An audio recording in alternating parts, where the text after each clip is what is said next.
اعوذ باللہ من الشیطان الرجیم بسم اللہ الرحمن الرحیم رب اشرح لی صدری ویسر لی امری واحلل عقدۃ من لسانی یفقہوا قولی۔ جیسا کہ آپ لوگ دیکھ بھی رہے ہیں سامنے پینفلیکس لگا ہوا ہے ریاض العلوم اکیڈمی کا، اور یہ سارے بچے جو آپ کے سامنے بیٹھے ہوئے ہیں یہ مدرسے کے جو ہے وہ طلباء ہیں، اور یہ جو کلاس ہے یہ 3 سے 4 بجے والی کلاس ہے۔ اسی طریقے سے یہاں 3 کلاسیں لگتی ہیں، جیسے کہ سامنے لکھا ہوا بھی ہے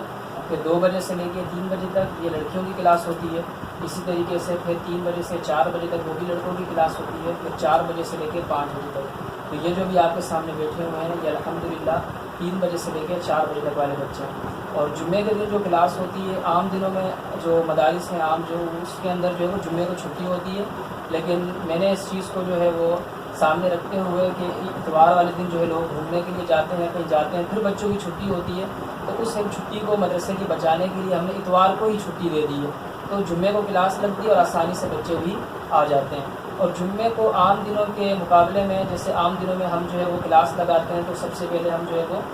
قرآن پاک پڑھاتے ہیں، اس کے بعد جا کے نماز کی کتاب اور مسائل سمجھاتے ہیں، لیکن جمعے والے دن ہماری جو کلاس ہوتی ہے وہ صرف اور صرف مسائل کے اوپر ہوتی ہے کہ بچے نے جو سوال پوچھنے ہیں وہ پوچھے۔ کچھ بچے ہوتے ہیں کہ وہ اپنے اسکول سے ٹیچروں کے سوال لاتے ہیں وہ پوچھے، بالکل جو ہے مطلب یہ ہے کہ صرف مسائل پہ کلاس ہوتی ہے، قرآن پاک جو ہے وہ بالکل نہیں پڑھتے، صرف اور صرف مسئلے ہوں گے، نماز سمجھائی جائے گی۔ اب جیسے قربانی عنقریب جو ہے وہ قربانی ہونے والی عید آ رہی ہے، تو قربانی کے مسائل جو ہیں وہ سمجھائے جائیں گے، جیسے اب رمضان آئے تو رمضان کے مسائل سمجھائے جائیں گے۔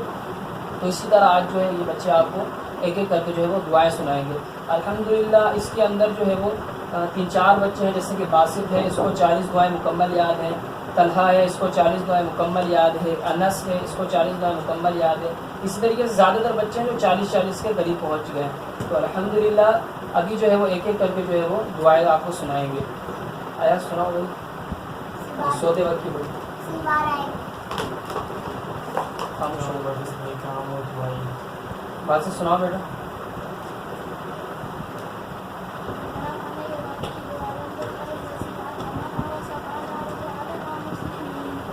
سناؤ بیٹا، علی زبان کی لغت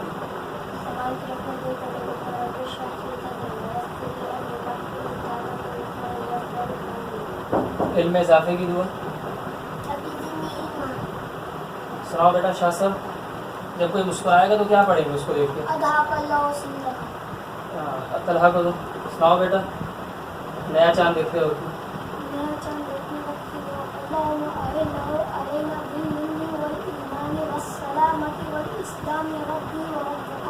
سناؤ بیٹا اعجاز۔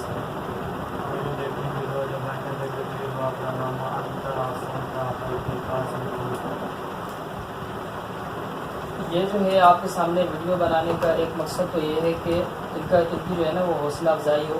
کہ بچے اور جو ہے کس انداز سے پڑھتے ہیں، ان کا بھی شوق ہوتا ہے کہ استاد جو ہمیں زیادہ سے زیادہ جو ہے وہ اوپر کی طرف لے کے آئے، سمجھائے۔ اور دوسری بات یہ ہے کہ میں اس کے اندر آپ کو یہ سمجھاؤں گا، آپ بچوں کو کہیں بھی پڑھائیں۔ اب یہ آپ کے سامنے بیٹھا ہوا ہے بچہ انس، ماشاء اللہ اس کو 40 دعائیں یاد ہے، اس کی عمر آپ دیکھیں کتنا چھوٹا ہے۔ اسی طریقے سے علی بیٹھا ہوا ہے آپ کے سامنے، باسط ہے، بڑے لڑکے ہیں ماشاء اللہ، اچھے انداز میں ایاز قرآن پڑھتا ہے، اعجاز بھی ماشاء اللہ اچھے انداز میں قرآن پڑھ رہا ہے۔ تو یہ اس کو سمجھانے کا مقصد ہے کہ جب یہ بیٹھ کے اتنے چھوٹے بیٹھ کے 40 دعائیں، کلمے اور مسائل بھی آپ کو سمجھا سکتے ہیں۔ اب جیسے کہ قربانی کے جانور ہیں تو ان کو یہ بھی پتہ ہے کہ اونٹ ہے تو اونٹ کتنے سال کا ہونا چاہیے، اگر گائے ہے تو گائے کتنے سال کی ہونی چاہیے، بکرا ہے تو بکرا کتنے سال کا ہونا چاہیے، اور اگر دمبا ہے تو دمبے کے حوالے سے جو اس کی تخصیص کی حضور علیہ الصلوۃ والسلام نے کہ یہ 6 ماہ کا ہو، اگر دور سے 1 سال کا لگتا ہو تو اس کی قربانی بھی ہو جائے گی، تو یہ بھی بچے آپ کو بتائیں گے۔ تو ایک مقصد یہ ہے کہ آپ کم سے کم اس کی کوشش کریں کہ جہاں بھی مدرسہ پڑھوائیں تو ایسے مدرسے میں بھیجیں کہ وہاں پڑھائی ہوتی ہے، نہ کہ ٹائم پاس۔ اور صرف مدرسے میں نہ دیکھیں کہ مدرسہ ہے تو اسی میں، ٹیوشن میں بھی آپ چیک کریں کہ وہاں پڑھائی ہو رہی ہے یا نہیں ہو رہی۔ اسی طریقے سے اسکول میں بھیج رہے ہیں تو یہ نہیں کہ آپ نے 3000 فیس دے دی ہے تو وہاں بالکل بند کر دیا ہے، نہیں کچھ نہیں دیکھنا، فیس اتنی دے رہے تو پڑھائی ہو ہی نہیں ہوگی، نہیں، کہیں بھی آپ پڑھائیں تو ادھر صحیح انداز سے توجہ کریں کہ بچہ کس انداز سے پڑھ رہا ہے۔ تو میں آپ سب سے یہ گزارش کروں گا کہ آپ مدرسے میں توجہ کریں۔